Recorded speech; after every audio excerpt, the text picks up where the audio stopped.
저희가 사도행전 10장을 이제 계속해서 묵상을 하고 있는데요. 이 사도행전 10장, 사도행전 모든 장이 다 의미가 있고 중요한 장이지만 또 이 사도행전 10장은 이방 민족을 향한 그 하나님의 마음, 그리고 이방 민족을 구원하기 위해서 우리 주님께서 얼마나 분주하게 또 바쁘게 일하시고 계시는가를 잘 보여주고 있는 장이 바로 사도행전 10장이라고 말씀을 드렸습니다. 그래서 이방 민족에게 이 구원의 역사가 계속해서 흐르고 있다는 것, 그리고 그들의 이방 민족을 향한 그 하나님의 마음을 보여주시기 위해서 샘플로 택한 그 이방 가정이 바로 이 고넬료 가정이었습니다. 그리고 이를 확실하게 보여주시기 위해서 선택한 유대인이 또 누구인가? 바로 예수님의 수제자였던 베드로이었습니다. 그래서 고넬료에게도 환상을 보여주시고 베드로에게도 우리 주님께서 환상을 보여주십니다. 고넬료에게는 내 기도와 구제가 하나님 앞에 상달되어서 기억하신 바가 되었다라고 말씀하시면서 욥바로 가서 베드로를 청하라 라는 그런 그 환상을 보여주십니다. 그리고 베드로에게도 또 이제 환상을 보여줍니다. 어떤 환상을 보여줍니까? 이 하늘에서 보자기가 내려오는데 거기에 이제 각종 짐승들이 있는데 잡아서 먹으라고 하니까 베드로가 당연히 그 유대인의 율법을 들먹이면서 거부하죠. 그런데 우리가 잘 아는 것처럼 지난 시간에 묵상했죠. 사도행전 10장 15절 말씀에 하나님께서 깨끗하다고 하신 것을 네가 속되다 하지 말라. 하나님께서 깨끗하다고 하시는데 가면 네가 뭐라고 더럽다고 거부하느냐라고 이렇게 말씀을 하십니다. 그래서 우리의 기준으로 이래서 안 되고 또 저 사람은 저래서 안 되고 이렇게 우리 기준으로 판단하는 것이 아니라 우리가 하나님의 기준으로 우리가 서로 사랑하고 서로 하나가 되자라고 이렇게 말씀을 드렸습니다. 그리고 그 베드로에게 성령님께서 말씀하십니다. 내가 너에게 사람을 보냈는데 그 사람이 너를 찾을 것이고 내가 그들을 보냈으니 의심하지 말고 고넬료 가정으로 가라 라고 이렇게 하나님께서 음성으로 또 환상으로 보여주십니다. 이제 이 베드로는 이 고넬료가 보낸 그 사람을 만나게 됩니다. 그리고 이들과 함께 하룻밤을 묵고 바로 그냥 출발하는 게 아니라, 왜냐하면 아마 이 그 고넬료가 보낸 이 하인들이 굉장히 지쳐 있다라는 것을 아마 이제 이 베드로도 알고 있었던 것 같아요. 그래서 욥바에서 하룻밤 묵고 그 이튿날 이제 고넬료 집으로 출발을 하게 되는데요. 24절 말씀을 한번 보도록 하겠습니다. 24절 말씀 제가 다시 한번 읽겠습니다. 시작. 이튿날 가이사라에 들어가니 고넬료가 그의 친척과 가까운 친구들을 모아 기다리더니, 이튿날 가이사라에 들어가니까 이 고넬료뿐만 아니라 그의 친척과 사람들을 다 모아놓고 지금 기다리고 있습니다. 여기에서 이 기다리다라는 이 표현은요, 단순한 기다림이 아니라 우리가 카페에서 친구를 기다리고 사람을 기다리는 그러한 어떤 단순한 기다림이 아니라 인간이 메시아를 기다리듯 그 간절히 기다리고 있다라는 그러한 의미의 기다림이라는 그러한 단어입니다. 그러니까 이 베드로를 기다리는 이 고넬료의 심정이 어떠한가를 이 기다리다라는 이 표현으로 잘 표현하고 있습니다. 그리고 그 기대감이 얼마나 컸는지 고넬료 혼자 기다린 것이 아니라 친척과 또 가까운 친구들을 다 모아서 이 베드로를 기다리고 있습니다. 사실 이 베드로가 언제 고넬료 집에 도착할지 모르는 상황입니다. 그리고 올지 안 올지도 정말 확인할 수 없는 그러한 상황인데, 고넬료는 하나님께서 환상을 보여주셨기 때문에, 베드로를 청하라고 그렇게 하나님께서 보여주셨기 때문에 반드시 베드로가 올 것이다 라는 그 확신을 가지고 정말로 인간이 메시아를 기다리듯, 정말 하나님을 기다리듯 기다리는 마음으로 혼자 또 기다리는 것이 아니라 그 가까운 사람들을 다 초청해서 지금 베드로를 기다리고 있는 것입니다. 지금처럼 핸드폰이나 이렇게 내비게이션이 있다고 하면 내가 그 당신 집을 찍어 보니까 지금 한 2시간 반 정도 걸리는 것 같습니다. 그래서 뭐 5시, 6시에 도착할 것 같습니다 라고 이렇게 정확하게 알려주면 얼마나 좋겠습니까? 그런데 이 당시에 무슨 핸드폰이 있고 내비게이션이 있겠습니까? 언제 도착할지 모르는 상황인데 정말로 간절한 마음으로 고넬료 그리고 그 함께 모인 사람들이 지금 기다리고 있는 것입니다. 사실 말씀드린 것처럼 베드로가 언제 올지 또 올지 안 올지도 그런 모르는 상황인데 간절한 마음으로 기다리고 또 나 혼자만 이 복음을 들을 수 없다라는 마음으로 가까운 사람들을 모아서 함께 기다리고 있는 것입니다. 이 시간상으로 따져 보면은요, 이 베드로와 이 고넬료 고넬료가 이 베드로에게 보낸 사람들이 바로 출발하지 않고 욥바에서 하룻밤을 묵고 그 이튿날 출발했기 때문에 사실 이 고넬료 가정에 모여 있는 이 사람들도 고넬료 집에서 또 하룻밤을 묵은 것이 됩니다. 그러면은 사실 이 많은 손님들과 함께 한다라는 것, 또 기약 없는 그 기다림을 기다린다라는 것, 얼마나 이게 힘든 일입니까? 또 분명히 함께 모여서 기다리고 있는데 그 중에는 항상 꼭 그런 사람들이 있지 않습니까? 무슨 유별난 사람들이 뭐 대단한 사람이 온다고 이렇게 우리가 모여서 기다리고 있느냐? 언제 올지도 모르는데 나는 더 이상 못 기다리겠다 하고 뛰쳐나가는 사람들도 분명히 있었지 않겠습니까? 그런데 이 모든 것을 감수하고 감당할 수 있었던 것, 고넬료는 다른 것 아니었습니다. 은혜에 대한 그 기대감 그리고 사모함, 딱 그거 하나뿐이었습니다. 이 은혜에 대한 기다림과 기대감 그리고 사모함이 그 모든 불편함을 다 덮어버리고 이 사랑하는 또 가족들, 친척들 함께 모여서 이 욥바로 갔던 사람들이 하룻밤을 묵고 출발을 했기 때문에 여기에 모여 있는 사람들도 지금 하룻밤을 고넬료 가정에서 지금 묵고 있는 겁니다. 그러면 고넬료는 정말 이 많은 손님들을 함께 치르고 또 함께 자고 먹고 자고 해야 되는 것 아니겠습니까? 그런데 이러한 그 불편함들, 이러한 그 어려움들을 다 덮어버릴 수 있었던 것은, 그래서 기쁜 마음으로 즐거운 마음으로 이 모든 것을 감당할 수 있었던 것은 그 은혜에 대한 사모함, 기다림 그리고 기대감이 이 고넬료에게 있었기 때문입니다. 사랑하는 여러분, 우리에게도 이러한 그 은혜가 있기를 간절히 소망합니다. 교회 일, 교회 봉사 여러분 지금까지 어떻게 감당하셨습니까? 왕년에는, 한때는 나도 그렇게 했었어. 여러분 그때는 맞습니다. 그렇게 했습니다. 은혜가 있었고 기쁨이 있었고 정말 힘들고 어려워도 그 모든 힘듦과 그 어려움들을 다 덮어버릴 수 있는 그 은혜, 그 기쁨, 그 감동이 있었기 때문에 우리 전성교회가 또 이렇게 73년에 또 74년 동안 올 수 있었던 것 아니겠습니까? 그런데 여러분 지금은 어떻습니까? 그때 하나님은 살아계신 하나님이시고 지금 하나님은 잠들어 있는 하나님이십니까? 여러분, 하나님이 문제입니까? 아니면 내가 문제입니까? 내 열정은 식지 않았는지 우리의 모습을 돌이켜 봤으면 합니다.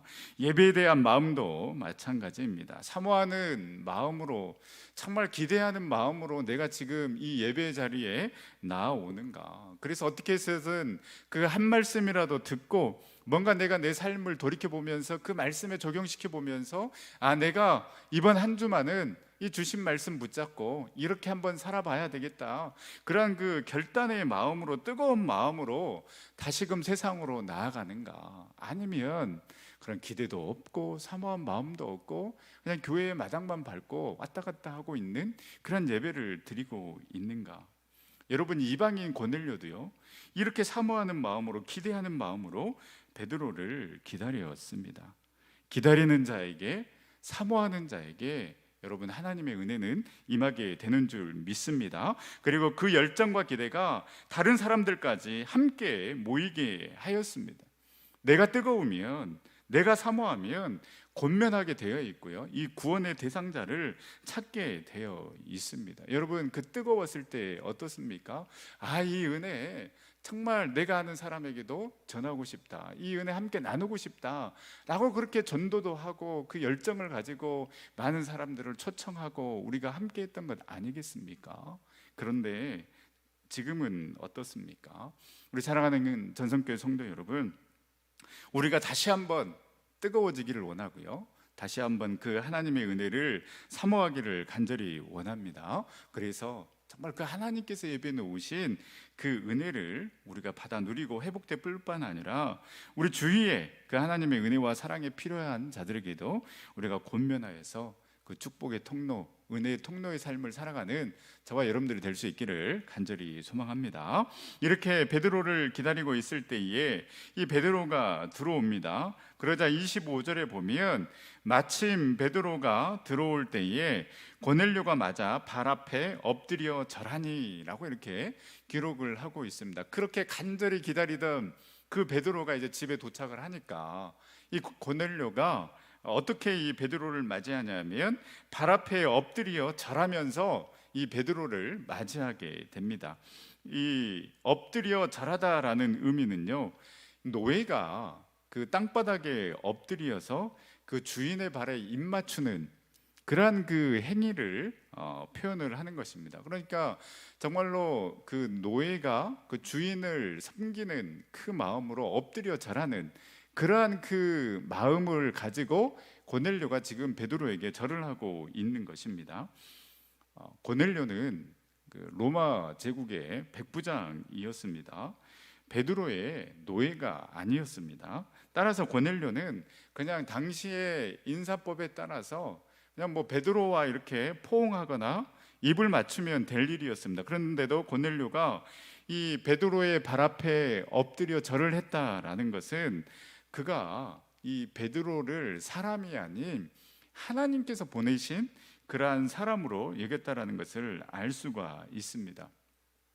인간적인 그러한 눈으로 보면 이 세계 최대 강대국인 이 군대 장교인 고넬료가 이 식민지 백성, 그것도 갈릴리 어부 출신 이 베드로에게 절을 했다라는 것은요, 있을 수 없는 일입니다. 그 엄청난 권력을 가진 자가, 그런데 식민지의 백성에게 절을 했다? 굉장히 어떻게 보면 있을 수 없는 그런 일이지 않습니까? 그러나 고넬료는 그 하나님 앞에 어떤 세상의 지위, 또 세상의 권력, 세상의 그런 체면을 내세우기보다는 오로지 그 하나님께로부터 받을 그 은혜만 기도하고 기대하고 있었기 때문에 그 모든 것을 내려놓을 수 있었습니다. 여러분, 만약에 여기에서 세상 지위가 앞섰더라면 고넬료가 어떻게 이러한 행동을 할 수 있었겠습니까? 만약에 고넬료가 그 지위를 내세웠더라면 베드로의 말씀을 어찌 간절한 마음으로 그 말씀을 들었겠습니까? 만약에 그 지위나 체면을 앞세웠더라면 그는 성령 체험을 하지 못했을 것이고요, 하나님의 자녀가 되는 그 특권과 은혜를 누리지 못했을 것입니다. 여러분, 우리가 잘 아는 그 나아만 장군도 그렇지 않습니까? 이 아람 나라의 군대 장관이 이 나아만이 나병에 걸렸습니다. 그래서 수소문해서 그 엘리사를 찾아가면 나올 수 있다라고 해서 엘리사를 찾아가는데 엘리사가 뭐 나아 보지도 않고 그냥 요단강에 가서 몸을 씻으라고 이렇게만 이야기를 합니다. 그러니까 이 나아만이 화가 나는 거죠. 당연히 나아만이 생각했을 때는 정말 이 고넬료가 베드로에게 했던 것처럼 나와서 절을 하고 정말로 이 정성을 다해서 안수하고 이렇게 해서 병이 나올 줄 알았는데 얼굴도 안 내밀고 그냥 요단강에 가서 7번 몸을 씻으라, 이 화가 나서 돌아가려고 했는데 하인이 말리죠. 그래도 한번 그 말씀 한번 들어보십시오. 손해볼 거 없지 않습니까? 그래서 그 모든 자신의 권력, 채통, 그 모든 것들을 감투, 외투, 명예, 자존심 다 내려놓았을 때에 결국 그의 나병이 깨끗함을 받지 않았습니까? 주님 앞에 나오면서까지 아직도 나의 것을 내세우고 있다라면 그것은 아직도 내 힘으로 살아보겠다라는 것 아니겠습니까? 아직도 나는 충분히 내 힘과 능력으로 다 할 수 있다라는 것을 드러내는 것 아니겠습니까? 여러분, 이러한 사람이 어찌 그 하나님의 은혜를 받을 수 있겠습니까? 여러분, 우리가 주님 앞에 나올 때에 우리가 내세울 것 아무것도 없음을 여러분 기억하시기를 바랍니다. 오히려 내가 세상에서 걸치고 있는 그 모든 것들을 다 내려놓고 사도 바울의 고백처럼 그 예수 그리스도를 얻기 위해서 내가 가지고 있는 그 모든 것들을 배설물로 여겨버리고 하나님께서 부어주실 그 은혜로만 채워가는 그런 삶을 살아갈 수 있기를 간절히 소망합니다.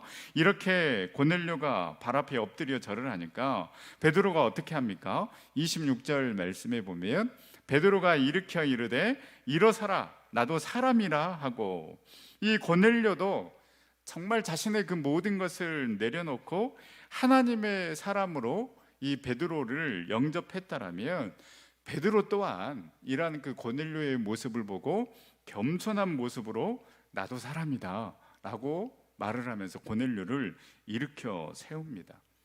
고넬료는 고넬료대로 이 베드로에게 경의를 표했고요, 베드로는 겸손한 모습으로 나도 사람이다라고 말하면서 자신이 교만해지는 것과 또 고넬료가 하나님이 아닌 신을, 자신을 주목하게 되는 것을 지금 맡고 있는 것을 볼 수 있습니다. 나도 사람이다. 이거는요 베드로의 신앙 고백입니다. 나도 사람이다. 여러분, 사람이 누구입니까? 사람이라는 것은 흙으로 만들어진 정말 보잘것없는 연약한 존재가 사람인 것입니다. 이 연약한 존재가 의미가 있는 것은 흙으로 만들어진 그 존재 가운데 하나님의 생명을 우리 가운데 불어넣어 주셨기 때문에 우리가 하나님을 만날 수 있고 우리가 하나님을 찾을 수 있고 하나님 앞에 나아올 수 있는 것 아니겠습니까? 그러니까 한마디로 사람은 하나님의 은혜가 아니면 살아갈 수 없는 존재가 바로 사람입니다. 그런데 어떻습니까? 우리 사람은 자꾸 이 자리를, 하나님의 자리를 넘보고 그 하나님의 자리를 대신하려고 합니다. 이미 아담과 하와가 그 모습을 보여주지 않았습니까?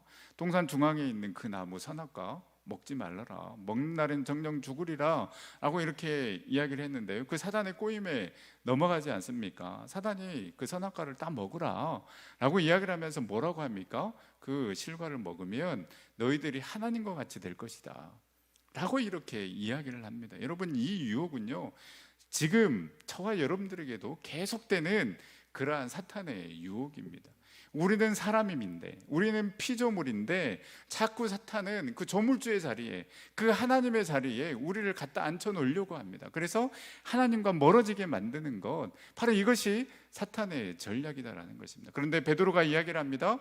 나도 사람이다, 나도 연약한 존재이다, 나도 피조물이다 라고 이렇게 지금 고백을 하고 있는 것입니다. 베드로는 분명히 알고 있었습니다. 이 갈릴리 어부 출신, 정말 배운 것도 가진 것도 없는 이 보잘것없는 비천한 인간이다라는 것을 베드로는 너무나도 잘 알고 있었습니다.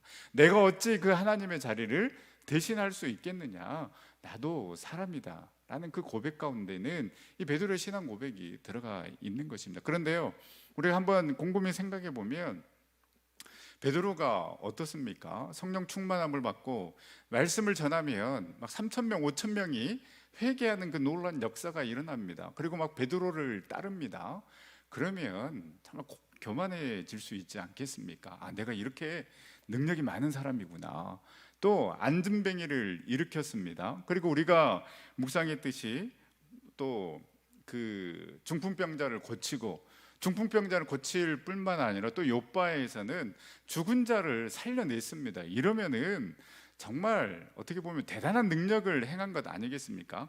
많은 사람들이 얼마든지 베드로를 따르고 정말 그 베드로를 높이 추앙할 수 있습니다. 그리고 그 베드로는 어떻게 보면 그러한 그 따름에 정말 교만하여져서 하나님의 자리를 충분히 대신할 수 있는, 그 자리에 오를 수 있는 그런 모든 조건들이 다 있었음에도 불구하고 베드로는 어떻습니까? 나는 사람이다 라고 이렇게 자신의 존재가 정말 연약한 존재이다라는 것을 베드로는 너무나도 잘 알고 있었습니다. 그래서 그 안진뱅이를 일으켰을 때에도 어떻게 이야기를 합니까? 왜 우리가 일으킨 것처럼 우리를 주목하여 바라보느냐, 하나님께서 하신 것인데 왜 우리를 주목하여 바라보느냐라고 이렇게 이야기를 하지 않습니까? 그리고 오늘 고넬료에게도 나는 사람이다라고 이렇게 이야기를 하면서 자신의 위치와 자신의 한계를 분명히 알고 있었던 사람이 바로 베드로였습니다.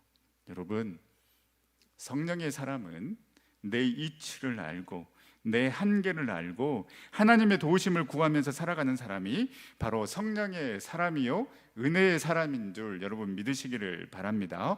베드로가 대단한 것은요, 능력을 행했기 때문에, 죽은 자를 살렸기 때문에 대단한 것이 아니라 자신이 사람이다라는 그 사실을 망각하지 않았다라는데 그 위대함이 있는 것입니다. 그 많은 놀라운 능력을 행했다라면, 그리고 그 많은 사람들이 따랐다라면 얼마나 교만할 수 있는 것 아니겠습니까?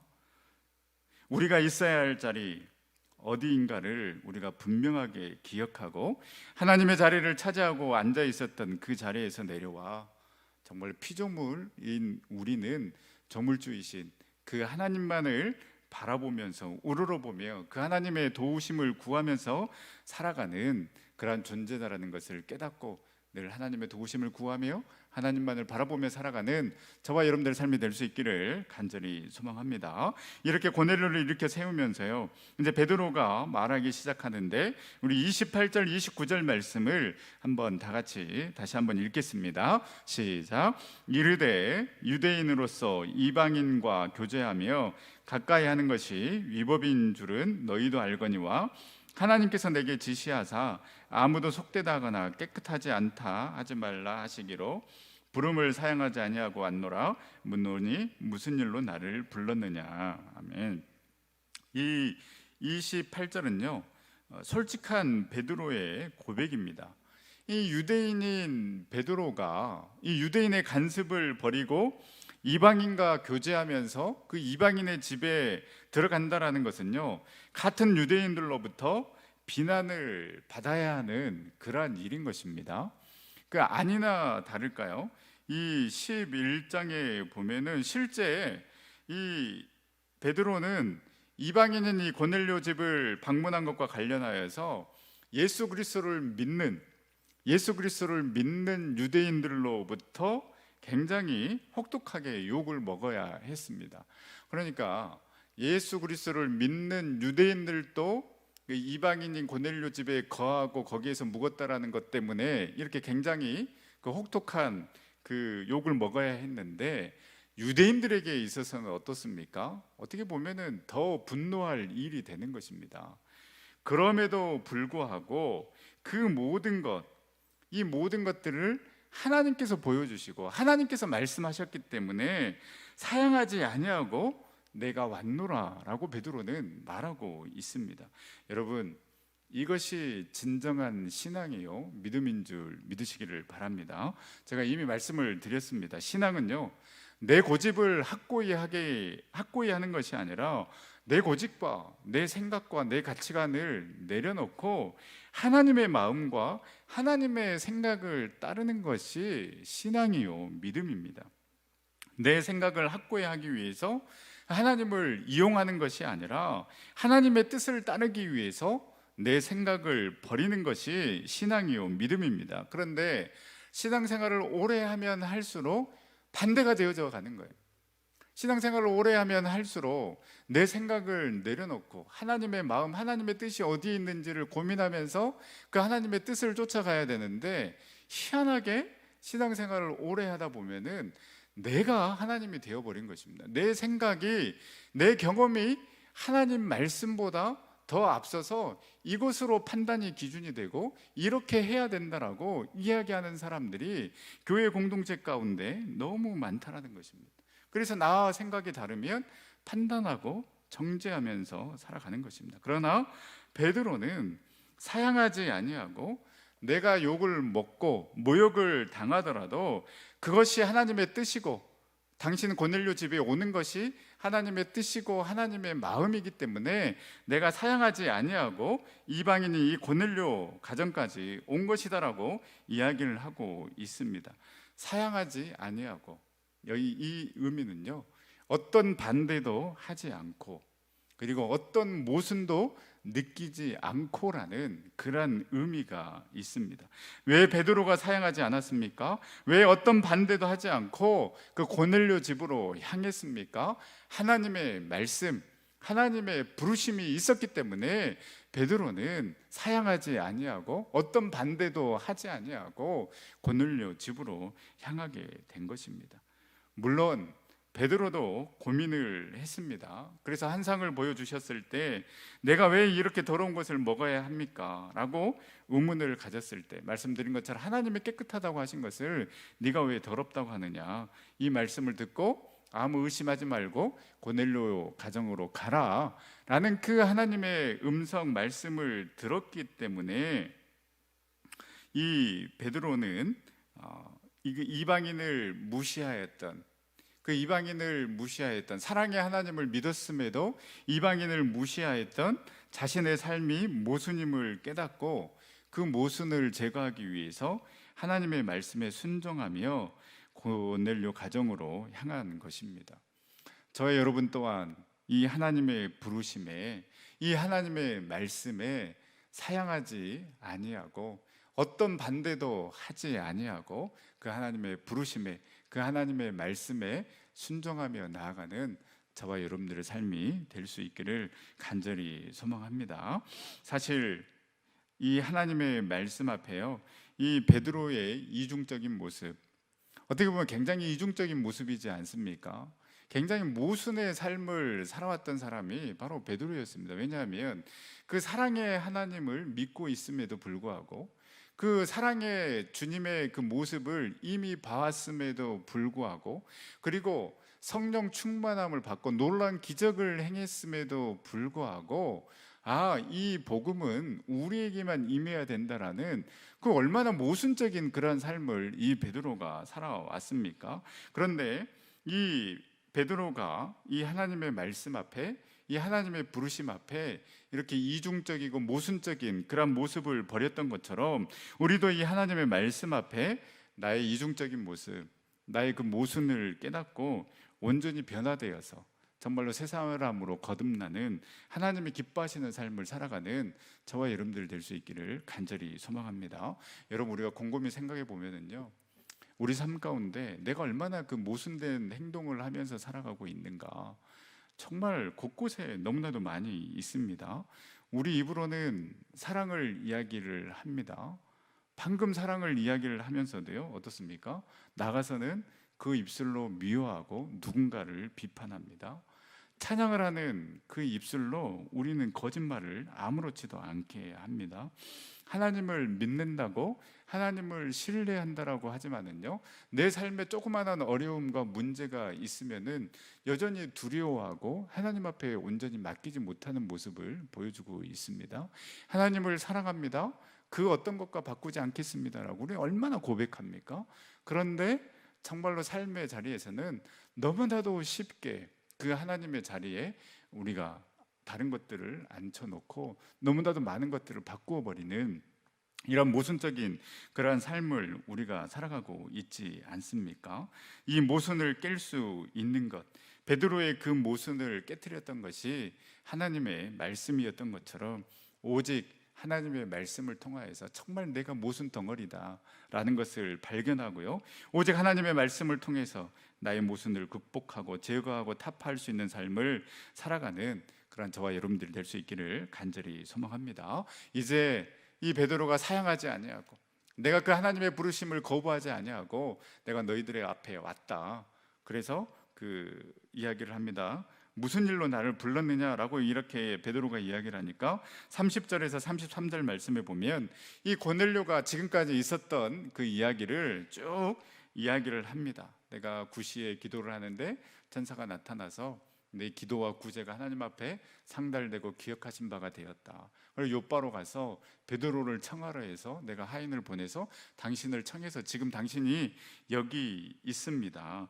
그러면서 이 고넬료가 무엇이라고 이야기를 하냐면 33절 그 하반절에 보면 이제 우리는 주께서 당신에게 명하신 모든 것을 듣고자 하여 다 하나님 앞에 있나이다 라고 이렇게 이야기를 합니다. 여러분, 이 고넬료의 마음이 참 아름답지 않습니까?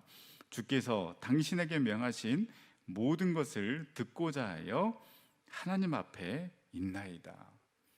그 얼마나 그 사모하는 마음으로, 얼마나 그 간절한 마음으로 이 베드로를 기다리고 있는지, 그리고 이 베드로가 왔을 때에 엎드려 절하면서 정말 어떤 말씀을 주실까, 어떤 은혜를 주실까, 정말 그 기대하는 마음으로, 사모하는 마음으로 지금 그 준비된 그 영혼의 모습을 지금 보여주고 있는 것 아니겠습니까? 여러분, 준비된 자에게 은혜가 임하게 되고요, 하나님께서 그 놀라운 은혜를 부어 주실 줄 믿습니다.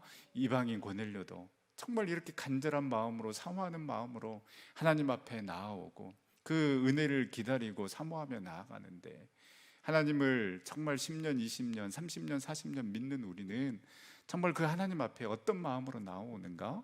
오늘 우리의 모습을 한번 돌이켜 보면서요, 주님, 나에게도 그 은혜를 부어 주시옵소서. 내가 사모하는 마음으로 늘 주님 앞에 나아갑니다. 또 이 예배 자리에 나아옵니다. 하나님, 나아올 때마다 나에게 은혜를 베풀어 주시옵소서. 깨닫게 하여 주시옵소서. 나의 모순 덩어리인 그 모든 것들이 하나님의 말씀으로 제거되게 하여 주시옵소서.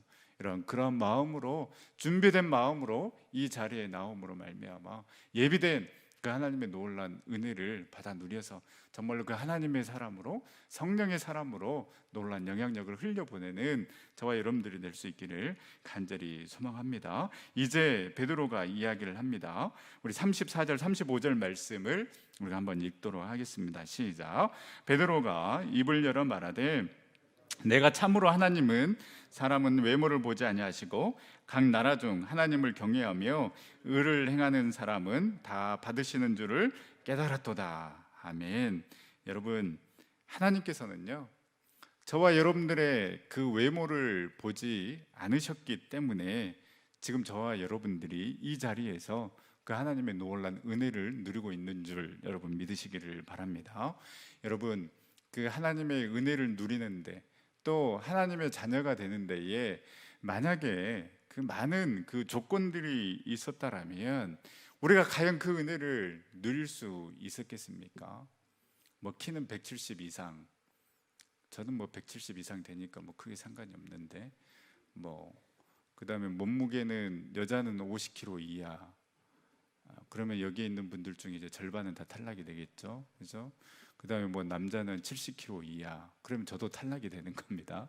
뭐 얼굴은 계란형에, 뭐 학벌은 석사 이상에, 만약에 이런 조건들을 내걸었다라면, 그런 조건들을 걸고 하나님의 자녀가 되기 위해서는 이러한 조건들이 있다라고 내걸었다라면 정말 저와 여러분들이 하나님의 자녀가 되는 그 은혜를 누릴 수 있었겠습니까?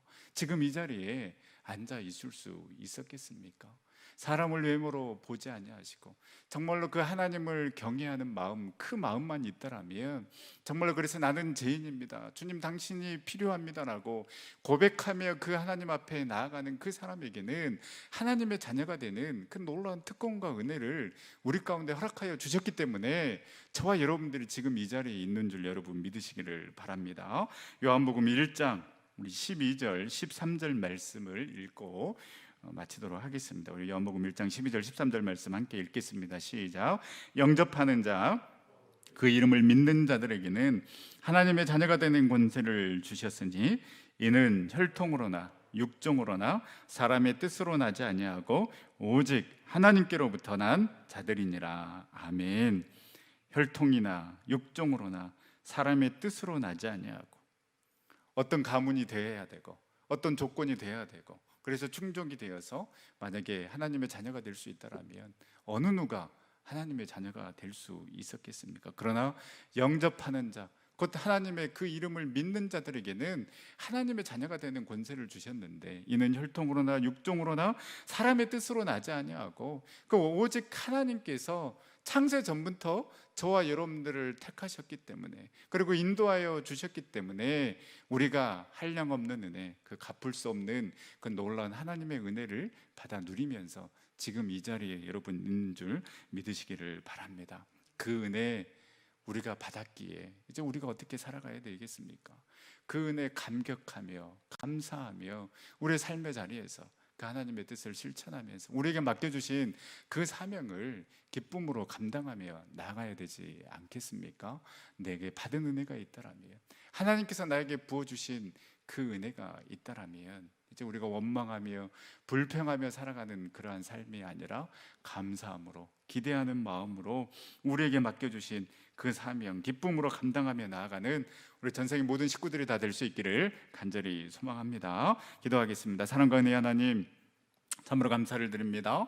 이 수요일 저녁에도 저희들 불러주시고 우리 주님 전에 나와 또 가정에서 온라인으로 예배드릴 수 있도록 인도하여 주시니 참으로 감사를 드립니다. 고넬료가 주님의 은혜를 사모하고 기대하며 베드로를 기다렸던 것처럼 주님, 우리 마음 가운데서도 주님의 은혜를 사모하는 마음이 가득 넘치게 하여 주시옵소서. 그 갈급함과 사모함으로 나 혼자만이 아닌 내 주위의 사람들 또한 초청하여 함께 복음과 은혜를 나누는 삶을 살아가게 하여 주시옵소서. 주님, 나의 교만과 나의 채통 다 모든 것 내려놓고 온전히 주님 앞에 나와 무릎 꿇게 하여 주시옵시고, 나도 사람이다라는 그 베드로의 고백처럼 우리의 모습을 깨닫게 하여 주시고 피조물로서 있어야 할 자리에 있어 오직 주님의 도우심만을 구하며 살아가는 우리의 삶이 되어질 수 있도록 인도하여 주시옵소서. 사람을 외모로 취하지 아니하셨기에 우리들이 지금 이 은혜의 자리에 있는 줄 믿습니다. 이미 한량없는 은혜, 그 갚을 수 없는 은혜 받았사오니 그 은혜 감사하며 이제는 우리에게 맡겨주신 사명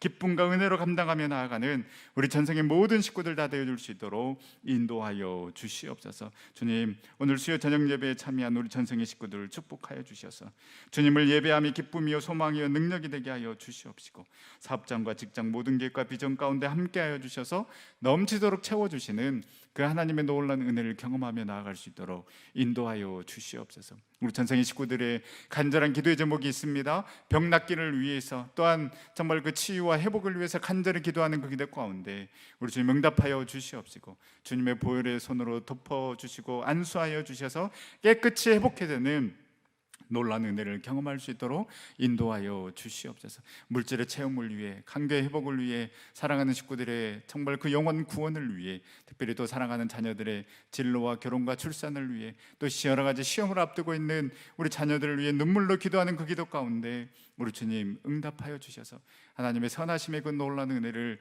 경험할 수 있도록 인도하여 주시옵시고, 정말 우리는 어떻게 할 줄 알지 못하고 오직 우리 주님만 바라보며 나아가오니 앞서 행하시는 그 하나님의 놀라운 은혜를 마음껏 경험하는 우리 모든 전생의 가족들, 전생의 자녀들 다 되어줄 수 있도록 인도하여 주시옵소서. 주님, 코로나19로 너무나도 어려움 가운데 있습니다. 또 계속해서 많은 확진자들이 나오고 있는데 주님, 특별히 이 나라와 정말 세계 열방 우리 주님 불쌍히 여겨 주시옵시고 하루빨리 코로나19가 종식되게 하여 주시며 또 백신과 치료제가 잘 공급되어서 정말로 일상이 회복되고 마음껏 예배드릴 수 있는 날이 하루빨리 올 수 있도록 우리 주님 축복하여 주시옵소서. 우리 전성교회 여기까지 인도하여 주심에 참으로 감사를 드립니다. 하나님의 은혜인 줄 믿습니다. 그 하나님의 은혜에 의지하며 또 회복케 하여 주실 그 주님의 놀라운 능력을 믿고 나아가오니 새해를 행하실 그 주님, 우리 전성교회 가운데 놀라운 복의 복을 더하여 주셔서 다시 한번 그 하나님께서 예배에 놓으신 부흥을 경험하는